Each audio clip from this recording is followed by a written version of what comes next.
Okay, good morning, students. And first, we will discuss the revision test. First question was name any three mutable data types. So we know that mutable data types में first one is list, second is dictionary, third one is set.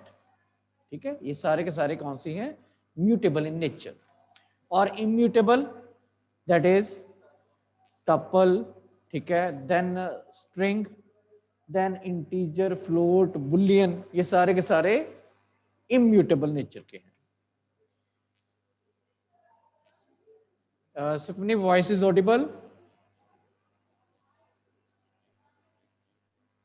Yes, sir. Okay बच्चे. Now next is among the following is valid identifiers. तो आपने wording proper read करनी है. Invalid identifiers, first is 3D area start with 3, so it is so invalid. Second is print, so it is a keyword, तो ये identifier valid नहीं है. Then true, it is a keyword. ठीक है, अगर small में T होता तो इट इज एन आइडेंटिफायर, पर यहां पे क्योंकि कैपिटल टी है, it can't be N identifier. Next one is grade underscore 1, so this is a valid identifier. Any doubt in this? Next question is बेटा true, क्योंकि ये टी कैपिटल में, अगर ट्रू में टी कैपिटल है तो ये कीवर्ड बन जाता है. अगर कीवर्ड बन गया तो ये आइडेंटिफायर नहीं हो सकता. Next is slicing. ये आपके पास एक there is one tuple given here, तो स्लाइसिंग का क्वेश्चन है ये. तो मैं यहाँ पे सबसे पहले I am going to write tuple. Here is tuple is equal to braces 11, 22, 33, 44, 55, 66 and 77. So best way, the method for solving the slicing question, सबसे पहले indexing. तो first is T2 colon 2, तो स्टार्टिंग भी वही, एंडिंग भी वही, पर याद रखो स्लाइसिंग में एक स्टेप पीछे जाती है. अगर यहाँ पे 3 होता तो 3 की जगह हमने कहां तक लेके जाना था? 2 तक, पर यहाँ पे पहले ही 2 है तो वो 1 हो गया, तो यहाँ पे वो एम्प्टी दिखाएगा, कोई आपके पास आंसर नहीं आएगा. Empty dictionary. Starting from 2 ending 1, ये हो ही नहीं सकता, क्योंकि स्लाइसिंग आगे की तरफ जाती है, पीछे की तरफ आपने अगर आना है तो you will have to write like this, -1 लगाना पड़ता है तभी बैक में आती है. So here is empty. Next is T2 colon. तो T2 colon means from second to end, so it will be square bracket में 30, 44, 55, 66, 77. then T colon 2, तो स्टार्टिंग फ्रॉम 0, क्योंकि आगे कुछ नहीं लिखा हुआ, कॉलन लिखा है आपने, कॉलन. ठीक है, स्टार्टिंग फ्रॉम 0 अप टू 1, यहाँ पे 2 है, एक स्टेप पीछे की तरफ. ठीक है, क्या लिखा हुआ बेटा? कॉलन 2, स्टार्टिंग फ्रॉम 0, ये 11 एंड 22. तो नेक्स्ट इज T colon -2. तो यहां पे अगर कुछ नहीं लिखा होता तो 0 आता है. ठीक है, -1 -2, क्लियर. तो एक स्टेप पीछे की तरफ चलना है, तो इसने यहां तक चलेगा, तो it will display 11 to 55. Clear? क्योंकि it is a mixture of positive as well as negative indexing. ठीक है, तो एनी डाउट? अच्छा, इससे क्या होगा? Colon colon -1, yes, it will reverse all the list from the in a reverse order. ठीक है,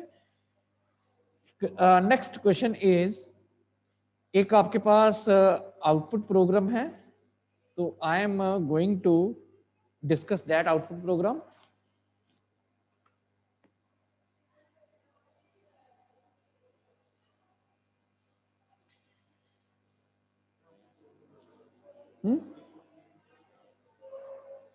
Oh, okay. There is a one question. Write a program to swap first half with second half. ये पहले मैं करा देता हूँ। Paper में आपके इसी तरीके के क्वेश्चन ही बन सकते हैं। देखो, फर्स्ट हाफ को सेकंड हाफ के साथ स्वैप करना है, प्रोग्राम बनाना है। तो you will take one list. List का नेम कोई भी हो सकता है, आइडेंटिफायर है, एल हो सकता है, एम हो सकता है, लिस्ट हो सकता है, कुछ भी हो सकता है। आप यहां तो इसमें इनपुट करवा दो फ्रॉम कीबोर्ड। कीबोर्ड में इनपुट करवानी तो क्या लगाना पड़ेगा? eval। ठीक है, अदरवाइज इनिशियलाइज करवा दो। पेपर में लिखा हुआ है, अगर लिखा हुआ है इनपुट फ्रॉम द कीबोर्ड, तो यहां पे लिखा है कुछ साइलेंट है क्वेश्चन। ठीक है, question is silent about that, तो आप इसको वैल्यू को इनिशियलाइज भी करवा सकते हो और इनपुट भी करवा सकते हो।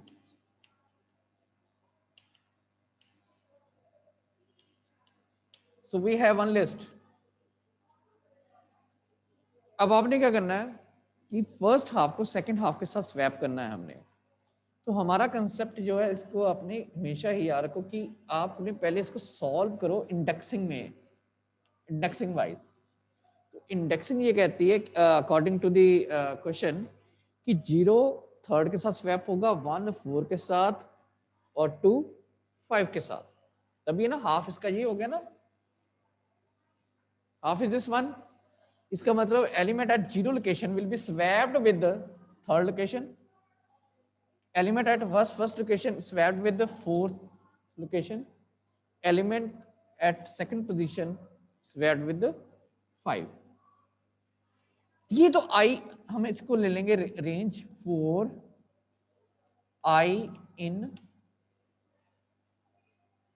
रेंज 0, तो ये 0 से शुरू हो जाएगा। ठीक है, आगे मैंने कंप्लीट नहीं किया, मैं बताऊंगा क्या लिखना है इसमें।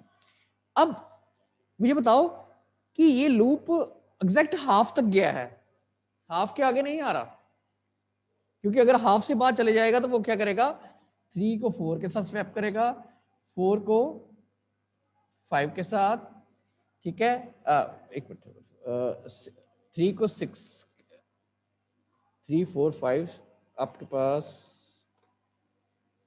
हमने यहां तक कर लिया था ना, तो ये 4 5 ऐसे आ जाएगा, और उधर से 3 4 5 6 7 8 आ जाएगा। अगर हम लूप को इस प्रोग्राम को कंटिन्यू हाफ से भी आगे चलाते हैं, तो यहाँ पे रेंज बाहर जा रही है। तो यहाँ पे लिस्ट नंबर एक, जो index number 8, index number 7, index number 6 है ही नहीं यहाँ पे। इसका मतलब आपने लूप को एग्जैक्टली कहां तक चलाना है? हाफ तक। तो हमने क्या कर दिया, लेंथ ऑफ, जितनी लेंथ है लिस्ट की उसको डिवाइड बाय 2 कर दिया।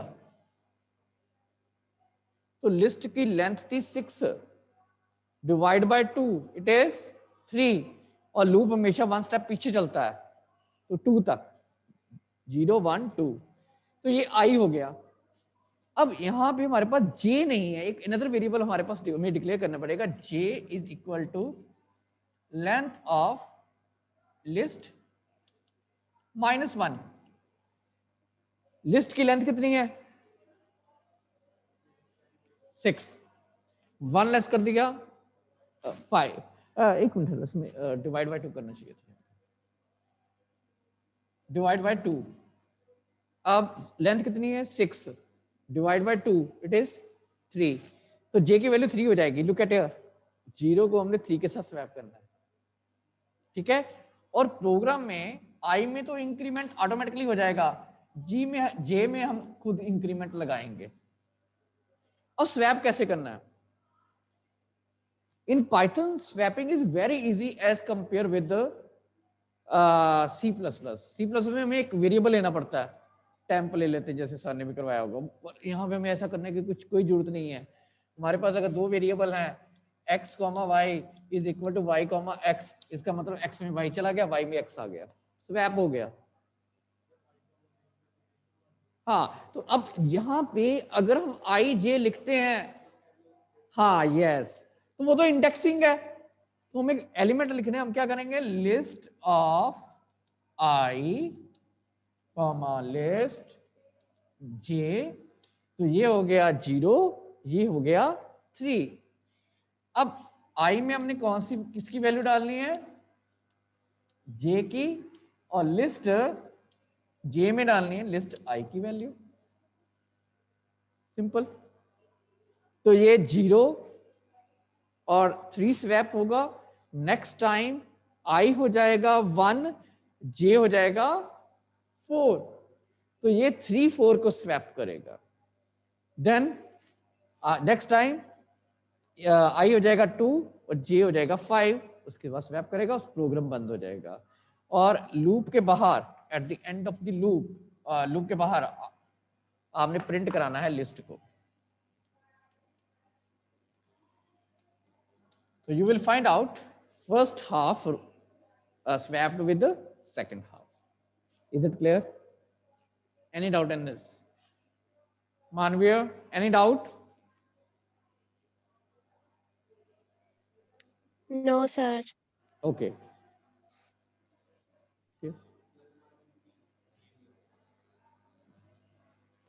देखो बेटा, आई में तो इंक्रीमेंट लगना ही लगना है, वो 0 to 2 तक चलना ही चलना है, 0 1 2।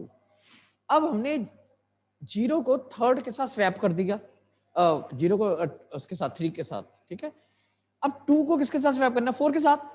तो j की वैल्यू तो पहले 3 है, उसकी वैल्यू अगर हम इंक्रीज नहीं करेंगे तो नेक्स्ट एलिमेंट को कैसे स्वैप होगा? हो गया clear? Next is there is a one output program.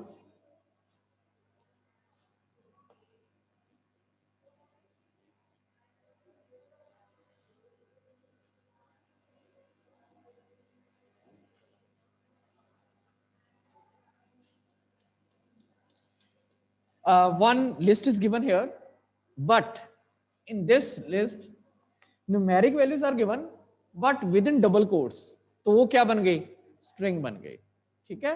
String के ऊपर no any mathematical calculation can be done, हमें अगर हमने कुछ करनी है कैलकुलेशन उसको पहले कन्वर्ट करना पड़ेगा, ठीक है। तो इसे इस कंसेप्ट को कहते हैं टाइप कास्टिंग। क्या कहते हैं? Type casting. When one data type converted into another data type, जब आप इनपुट लेते हो वेरिएबल की, उसके आगे इंट लगा देते हैं ना, तो टाइप कास्टिंग है, ठीक है।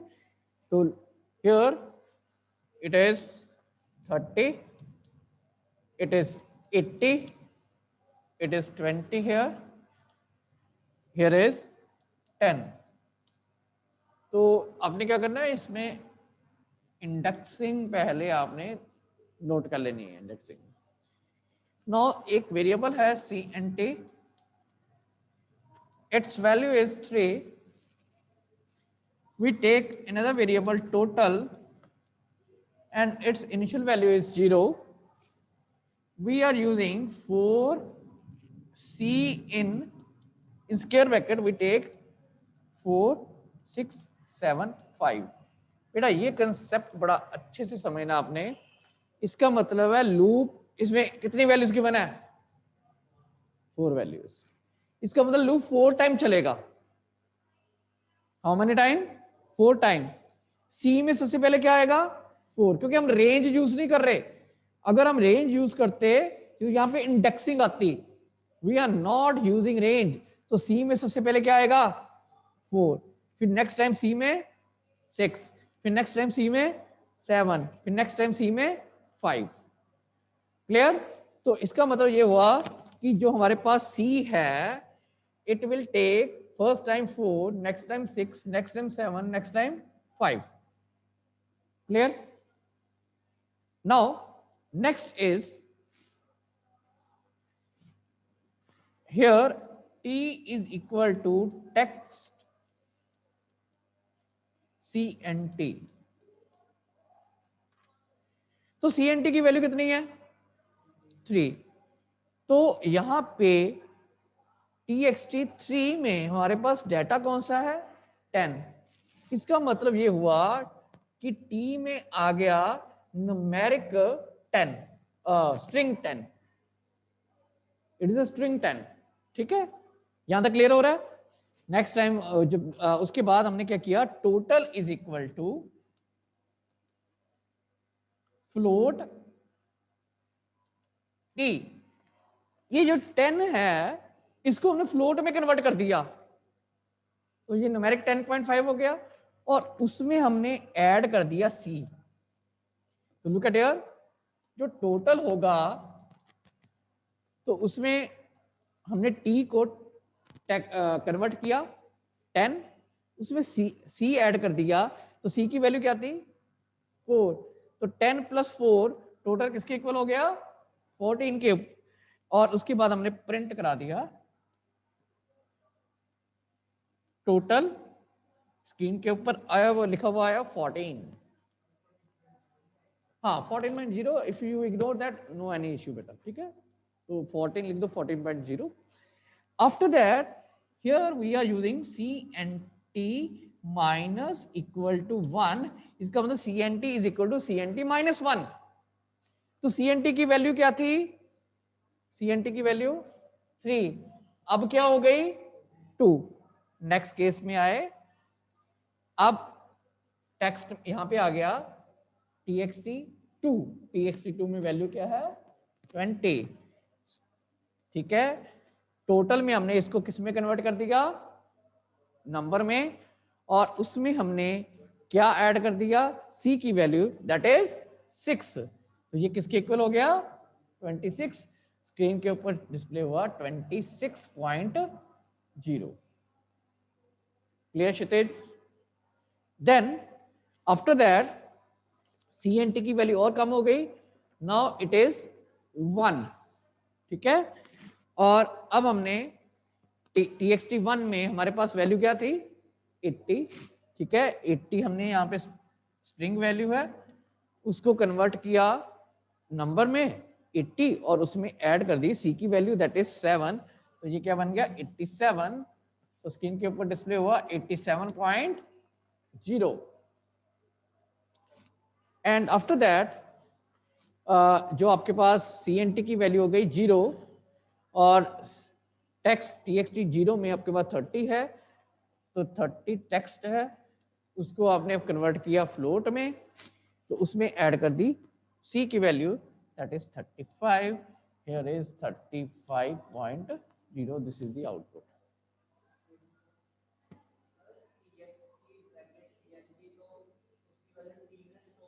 हाँ, तो टी की नेचर क्या है, अब ये स्ट्रिंग वैल्यू आ रही है ना, डबल कोट्स में 30, डबल कोट्स में 80, ये तो स्ट्रिंग वैल्यू है.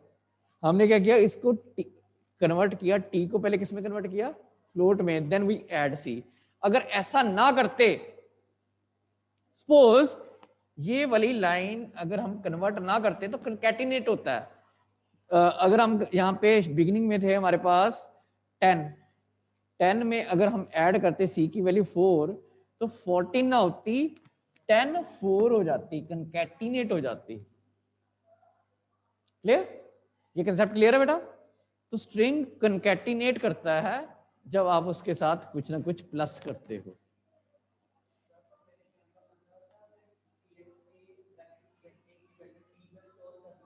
हाँ, ये वाली वैल्यू क्या आई, ये वाली कैसे आई, वो 4 में 10.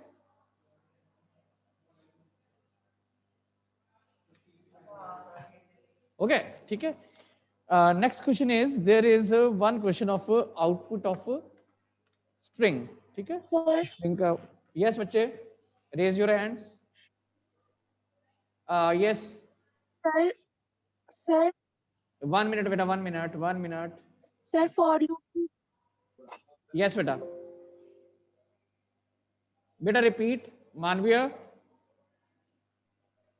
सर फॉर लूप की स्टेटमेंट में फॉर सी इन 4,67 था, उसमें 6 और 7 के बीच में कॉमा नहीं था सर, तो मैंने आउटपुट उस हिसाब से लिखा है 14 के एक बाद मिनट, 87, उसके बाद 85। एक मिनट, एक मिनट बेटा। तो मेरा आउटपुट गलत हो जाएगा, 6 ओ और ओके। 7 के बीच में कॉमा नहीं था। हाँ, यहाँ पे कॉमा नहीं था, वैसे it is a hair printing problem. तो अगर आपने आंसर दिया इट्स ओके, ठीक है, आपने 67 से किया, it's okay, no any issue बेटा। Okay Kshitij, next is okay there is one question for from string. ठीक है, स्ट्रिंग का एक क्वेश्चन करते हैं। यहाँ पे अगर चलो इन केस मैं यहाँ पे ऐसे दे देता,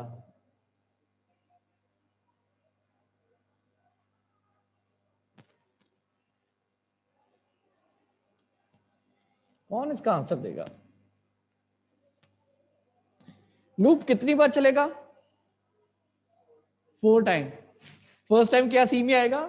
जी, देन ओ, देन ओ, देन डी। ये याद रखना हमेशा, ठीक है। टपल भी हो सकता है, यहाँ पे लिस्ट भी हो सकती है, क्लियर, कुछ भी हो सकता है। नेक्स्ट। नहीं नहीं, मैंने आपको जस्ट एक एग्जांपल दी है, मैं इस क्वेश्चन को थोड़ा सॉल्व कर देता हूं। ये लो, वेट वेट, अभी मैं आपको एक कुछ यहाँ पे चेंज करके दिखाता हूँ। इसी का आउट एक प्रोग्राम बना लेते हैं, आउटपुट प्रोग्राम बना लेते हैं इसी का, कि कैसे डिस्प्ले करेंगे। प्रिंट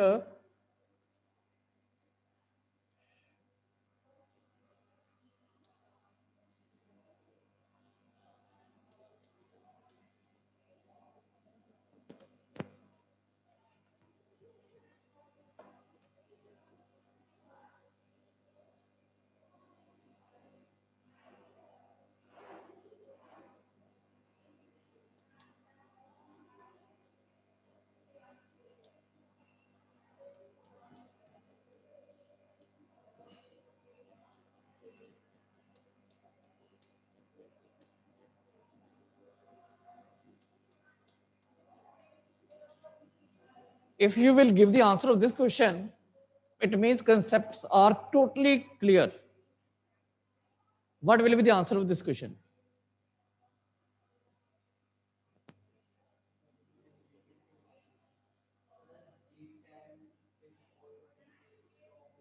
यस, गुड बेटा, वेरी गुड बेटा।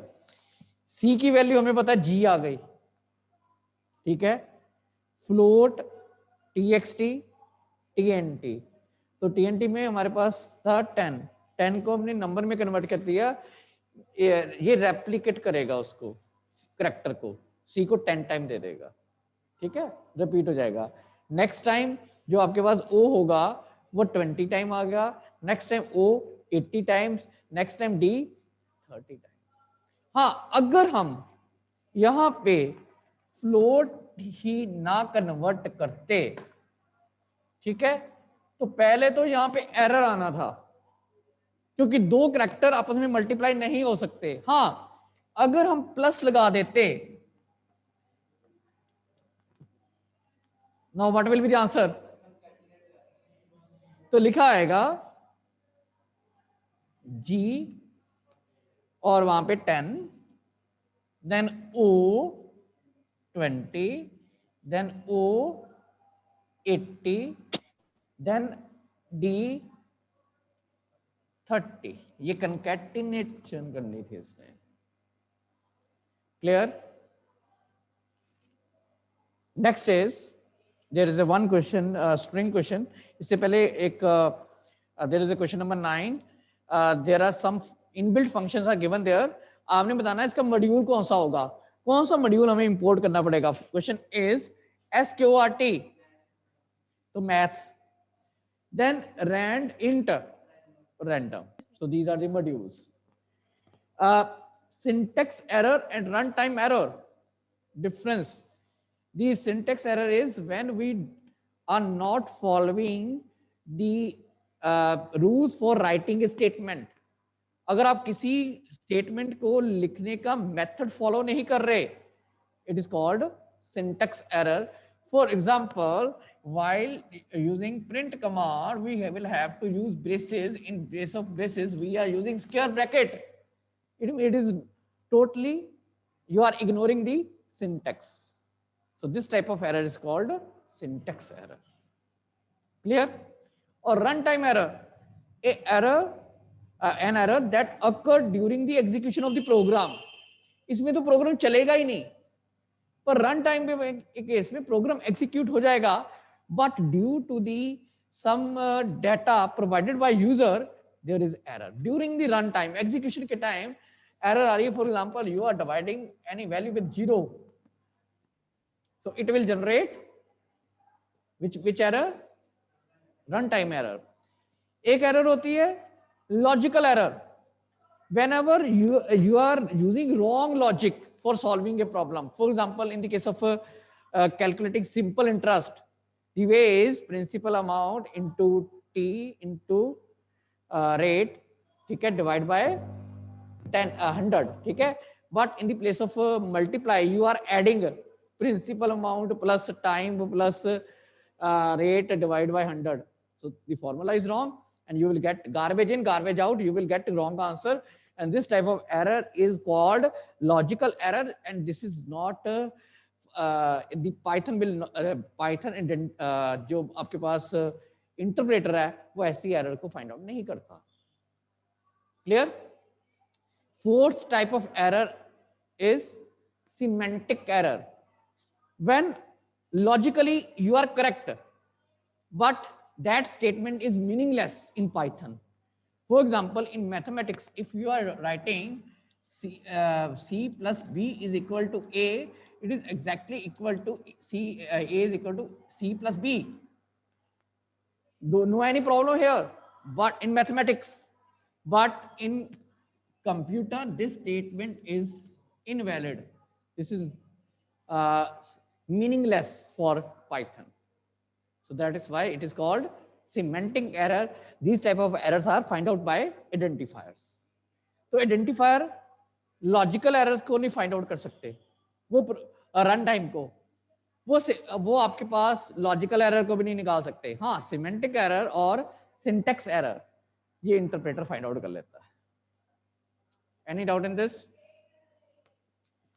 Next is a program to display Fibonacci series. You can do. So now I am solving the output program of a string, and I will discuss कि आपने इसको solve कैसे करना है।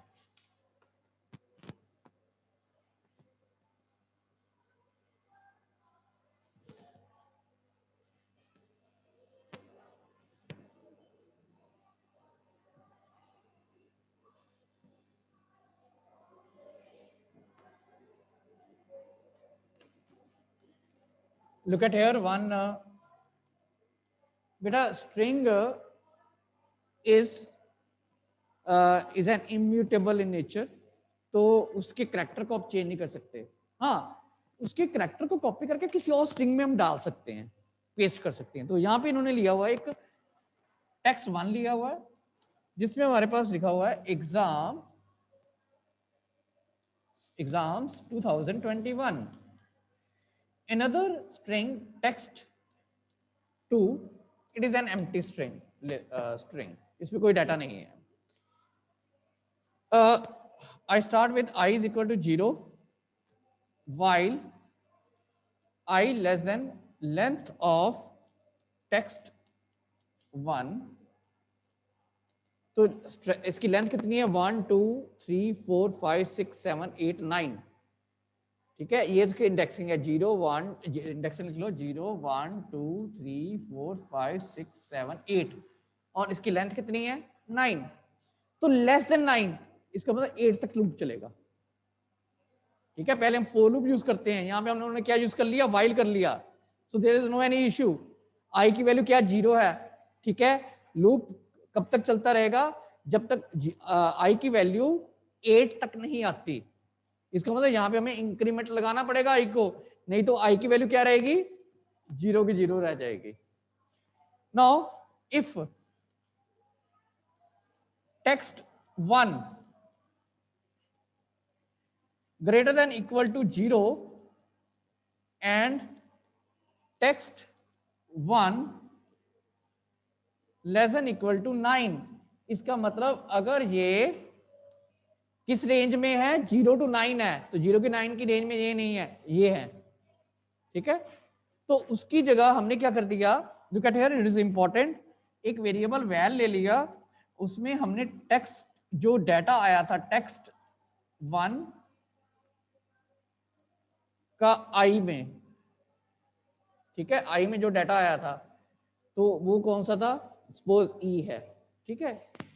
पर ये सॉल्व नहीं होना, अगर यहाँ पे नंबर होता 2 होता तो उसने उस नंबर को किसमें कन्वर्ट करना था, न्यूमेरिक वैल्यू में, क्योंकि स्ट्रिंग में कोई एडिशन नहीं हो सकती। उसके बाद हमने उसमें क्या ऐड कर दिया, +1, ठीक है। अगर यहाँ पे 2 होता, 2 की जगह क्या होना था 3, अगर 4 होता 4 की जगह क्या होना था 5। ई है, ई में इसका इफेक्ट नहीं होना क्योंकि रेंज 0 to 9 नहीं है। नाउ एल्स एलिफ txt 1 का i greater than equal to a and txt, एक मेरी लाइन यहां पे मैंने स्किप कर दी है, मैं अभी लिख देता हूं, less than equal to capital G। यहां पे एक लाइन मिसिंग है, text 2 is equal to text 2 plus str val. बेटा this is important line, text 2 में हमने क्या इंसर्ट किया, टेक्स्ट की 2 की प्रीवियस वैल्यू उसमें ऐड कर दी, जो हमारे पास वैल आया था, जो वैल्यू वैल की जो वैल्यू थी उसको स्ट्रिंग में कन्वर्ट करके, ठीक है। अगर यहाँ पे 2 है, 2 की जगह क्या हो जाएगा 3, और 3 स्ट्रिंग 2 में ऐड होगा, क्लियर। और अगर वो ए से लेके कैपिटल जी तक है तो हमने क्या कर दिया, text 2 is equal to text 2 plus text 1, bracket में ले लिया i plus 1। This is important, देखो इधर, अब ये कैपिटल ई है, ओके, कंडीशन मैच कर रही है, कैपिटल ए से लेके जी तक है।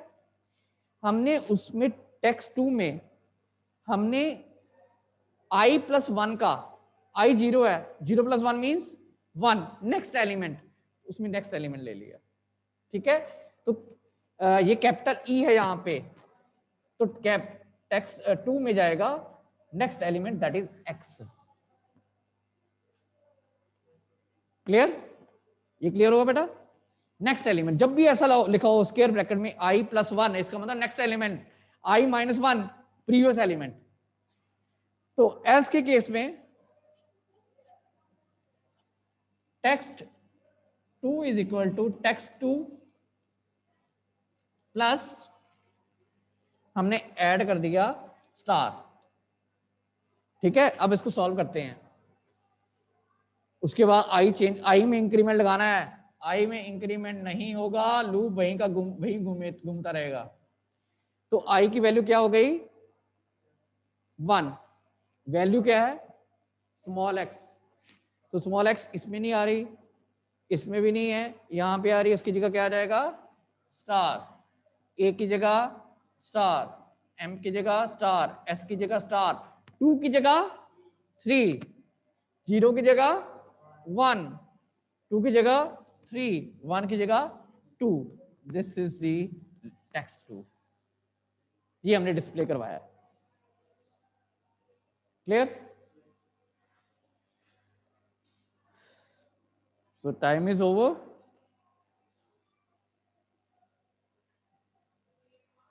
I am closing the meeting. Okay, beta, take care. Bye.